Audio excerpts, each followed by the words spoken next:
رب اشرح لي صدري ويسر لي امري واحلل عقدة من لساني يفقهوا قولي اعوذ باللہ من الشیطان الرجیم بسم اللہ الرحمن الرحیم سورۃ العصر دی ٹائم۔ عزیز طالبات، آج ہم سورۃ العصر کو لفظی ترجمے کے ساتھ سمجھیں گے اور پھر اس کی تفسیر کو سیکھنے کی کوشش کریں گے۔ آئیے شروع کرتے ہیں۔ بسم اللہ الرحمن الرحیم۔ والعصر، اور قسم ہے زمانے کی۔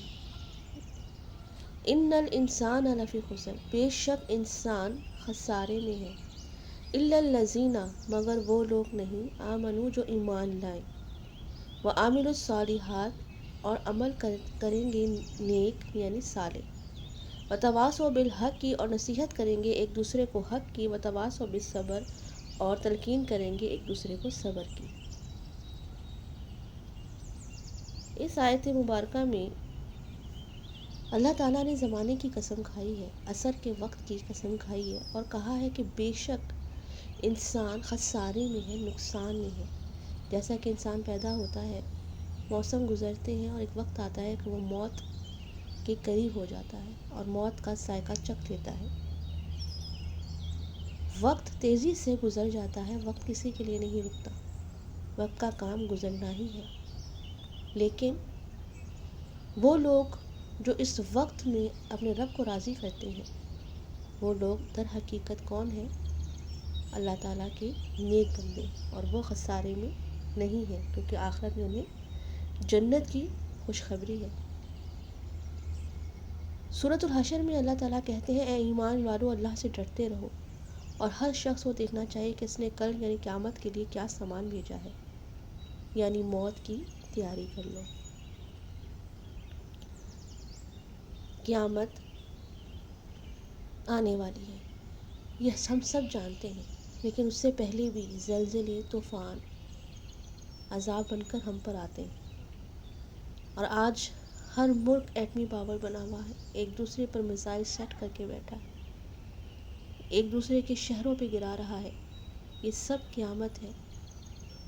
ہمیں چاہیے کہ ہم اپنے آخرت کی تیاری کریں اور اس دنیا کو بالکل ایسے ہی سمجھیں جیسے ایک مسافر آرام گاہ میں بیٹھتا ہے۔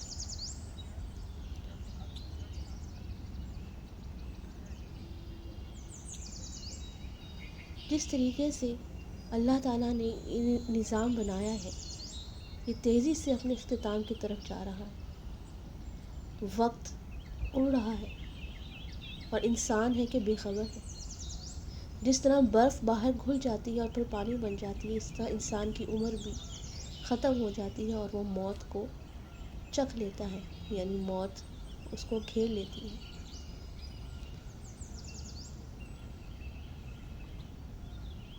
واٹ از میزان؟ میزان کیا ہے؟ عدل کیا ہے؟ آئیے ہم اس کو سیکھنے کی کوشش کرتے ہیں۔ اللہ پر ایمان لانے کا کیا مطلب ہے؟ یہ ہمیں سمجھ میں آتا ہے ایمان مفصل سے۔ آمنت باللہ و ملائکاتہ و کتبہ و رسولہ والیوم الآخر والقدر خیرہ و شرہ من اللہ تعالی والبعث بعد الموت، یعنی میں ایمان لاتا ہوں اللہ پر، فرشتوں پر، کتابوں پر، آسمانی رسولوں پر، آخری دن پر، تقدیر پر، اس کے اچھے اور برے ہونے پر، اور موت کے بعد جی اٹھنے پر۔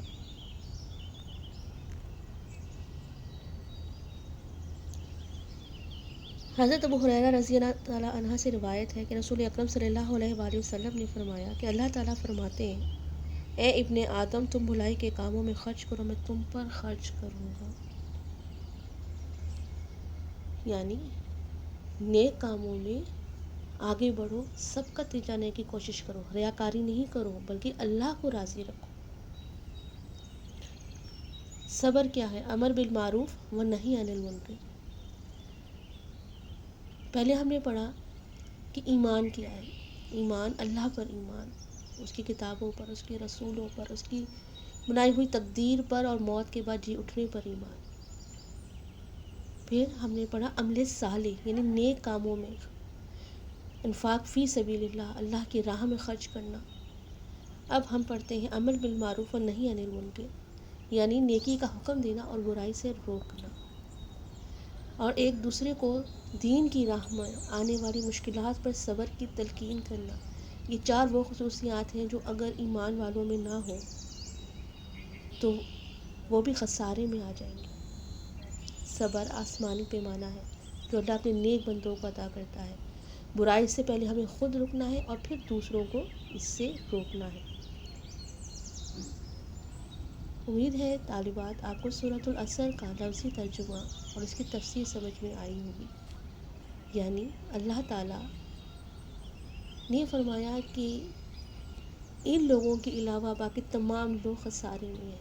کون؟ جو ایمان لاتے ہیں اللہ پر، اس کے بنائے ہوئے قانون پر، اور پھر وہ عمل صالح کرتے ہیں اللہ کو راضی کرنے کے لیے، انسانوں سے بھلائی کرتے ہیں اور ایک دوسرے کو حق کی طرف بلاتے ہیں، برائی سے روکتے ہیں، اور پھر خود بھی صبر کرتے ہیں اور دوسروں کو بھی صبر کرنے کی تلقین کرتے ہیں۔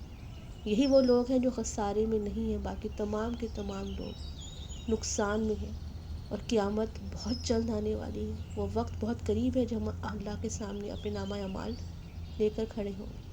اللہ تعالیٰ مجھے اور آپ کو دین پر چلنے کی توفیق عطا فرمائے۔ جزاک اللہ خیر۔